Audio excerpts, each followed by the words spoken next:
सनातन धर्म ज्ञान गंगा चैनल में आप सभी का स्वागत है। मेरे समस्त भाइयों बहनों तथा मित्रों, आप सभी को जय श्री कृष्णा।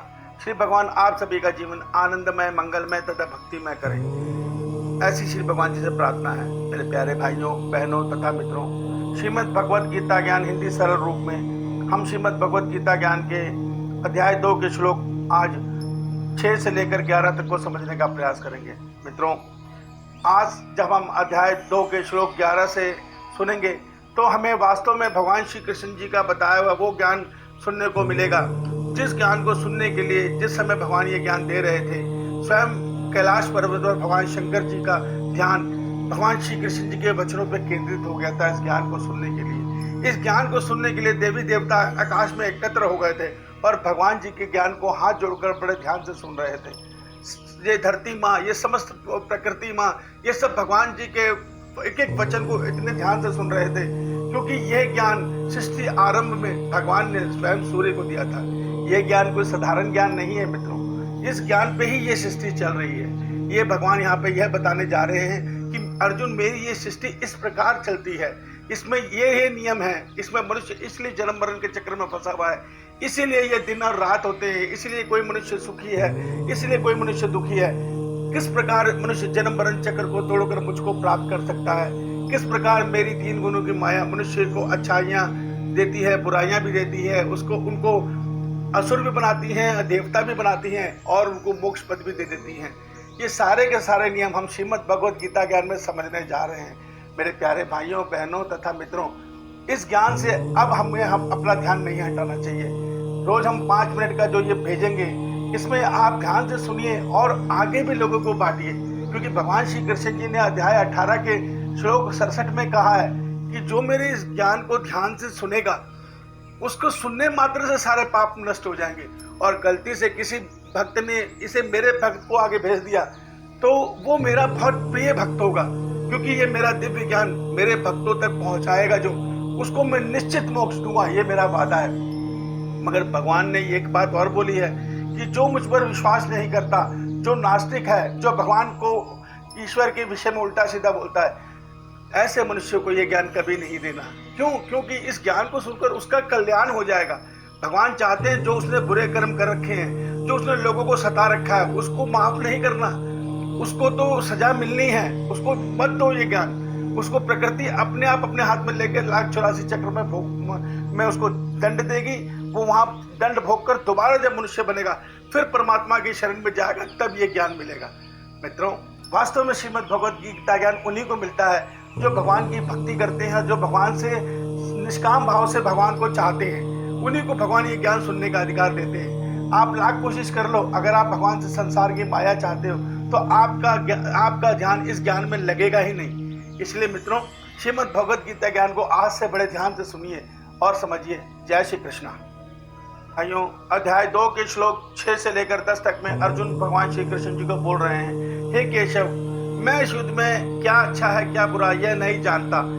हे केशव, इस युद्ध को कौन जीतेगा कौन हारेगा मैं यह भी नहीं जानता। मगर ईश्वर, हे केशव, मैं ये जानता हूँ कि अगर मैंने गलती से इस युद्ध में धृतराष्ट्र के पुत्रों का वध कर भी दिया तो ऐसे राज्य भोगने का क्या प्रयोजन, जिसमें मैं नाते रिश्तों से विहीन हो जाऊंगा। तो इसलिए हे केशव, मुझे ये युद्ध नहीं लड़ना, मैं ऐसे पाप का भागी नहीं बनना चाहता। धरती तो छोड़िए, अगर संपूर्ण स्वर्गलोक का सुख भी मुझे मिल गया तो भी मैं इस युद्ध को नहीं लड़ना चाहूँगा। तो हे केशव, मैं अब आपकी शरण में हूँ। आप जो मेरे लिए श्रेष्ठ है, मुझे वो ज्ञान दीजिए। मैं आपके शरण में आपका शिष्य बनकर आपके शरणागत हूँ, आप मुझे मार्गदर्शन कीजिए। यह कहकर अर्जुन चुप हो गया और भगवान श्री कृष्ण जी के चरणों में सर नवाकर बैठ गया। ये दृश्य धृतराष्ट्र के सेवक संजय देख रहे हैं और धृतराष्ट्र को बता रहे हैं कि हे धृतराष्ट्र महाराज, अर्जुन चुप होकर भगवान श्री कृष्ण जी के चरणों में सर नवाकर बैठ गया है। अब भगवान श्री कृष्ण जी अर्जुन को देखते हुए मंद मंद मुस्कुरा रहे हैं और अब भगवान श्री कृष्ण जी श्रीमद् भगवद गीता के पूर्ण ज्ञान को बोलने जा रहे हैं। जय श्री कृष्णा। अध्याय 2 श्लोक 11।